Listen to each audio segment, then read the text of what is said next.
Namaste, welcome to Y News. The news sponsored by Vaira Family Restaurant, National Highway, Tetegunta. నోరూరించే వంటకాలు, అసలైన మసాలా దమ్ముతో అదిరిపోయే non veg రుచులు మీకోసం. విచ్చేయండి Vaira family restaurant, national highway, Tetagunta, Tuni మండలం, కాకినాడ జిల్లా. అనపర్తి పోలీస్ స్టేషన్ పరిధిలో కొంతమంది బైక్ దొంగతనాలు చేసే ఒక ముగ్గురు నిందితుల్ని పట్టుకోవడం జరిగిందండి. నిన్న సాయంత్రం 4:30కి టైంలో ఐఎల్టీడీ సెంటర్ దగ్గర వీళ్ళు అనపర్తిలో బైక్ దొంగతనం చేయడానికి ప్రయత్నిస్తూ మాకు అనుమానాస్పదంగా దొరికారు. మా దగ్గర ఆల్రెడీ 99/2026 అని ఒక బైక్ దొంగతనం కేసు ఉంది అనపర్తి పోలీస్ స్టేషన్లో. అందులో ముద్దాయిలు వీళ్ళేనని విచారించగా వీళ్ళు నేరాలు ఒప్పుకోవడం జరిగింది. వీళ్ళ ముగ్గురు దుప్పాడ అనిల్ కుమార్ అని ఏలియాస్ బూస్ట్ అండి, ఇతను రాజమండ్రికి చెందిన వ్యక్తి, రామదాస్పేట 3 టౌన్ ఏరియా. ఇంకొకరు బహదూర్ బబ్లు, ఇతను అనపర్తికి చెందిన వ్యక్తి. మూడో అతను జువెనైల్ అండి, వీళ్ళతో పాటు ఉన్నాడు అతను. ఈ ముగ్గురు కూడా వాళ్ళు నేరం చేసినట్టు ఒప్పుకోవడం జరిగింది. ఇందులో మొదటి నిందితుడైన దుప్పాడ అనిల్ కుమార్ ఏలియాస్ బూస్ట్, ఇతని మీద ఆల్రెడీ 16 కేసెస్ నమోదై ఉన్నాయి, బైక్ దొంగతనాలు, వేరియస్ దొంగతనాల కేసుల్లో.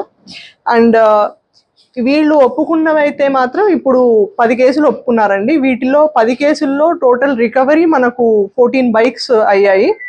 ఇందులో 7 పిఎస్ల పరిధిలో వీళ్ళు దొంగతనాలు చేశామని ఒప్పుకున్నారు. అనపర్తిలో 3, రాజానగరం 1, గోకవరం 1, గండేపల్లి 1, ప్రకాష్ నగర్ 1, కిర్లంపూడి 1 అండ్ పెద్దాపురం 1 ఈ పోలీస్ స్టేషన్స్ పరిధిలో ఇన్ని బైకులు దొంగతనం చేసినట్టు వీళ్ళు ఒప్పుకోవడం జరిగింది.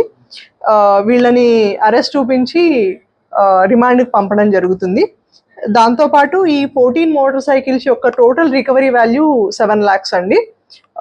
ఈ కేసులో మాకు బైక్ దొంగతనాలు ఎక్కువ అవుతున్నాయి, దాన్ని మనం ఎట్లయినా ఆపాలి అని చెప్పి కంటిన్యూస్గా క్రైమ్ టీమ్స్ని, మమ్మల్ని మా ఎస్పీ గారు నరసింహ కిషోర్ గారు చాలా గైడెన్స్ ఇచ్చి పర్సూ చేశారండి.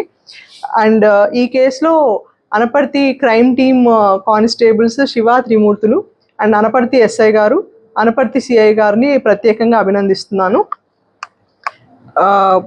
అండ్ ఈ కేసులో మొదటి ముద్దాయి అయిన దుప్పాడ అనిల్ కుమార్ మీద రౌడీ షీట్ ఓపెన్ చేసేసి, సస్పెక్ట్ షీట్ ఓపెన్ చేసేసి దాన్ని 3 టౌన్కి ట్రాన్స్ఫర్ చేయడం జరుగుతుంది. షీట్స్ ఓపెన్ చేసి దొంగతనాలు అరికట్టడం, వాళ్ళ మీద సర్వేలెన్స్ పెట్టడం అనేది పోలీస్ డిపార్ట్మెంట్ చాలా ప్రెస్టీజియస్గా తీసుకొని ఇకపైన వీళ్ళు బైక్ దొంగతనాలు చేయకుండా ఆపడం అనేది సర్వేలెన్స్ ద్వారానే పాసిబుల్.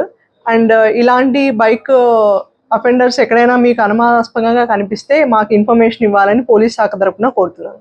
Thank you.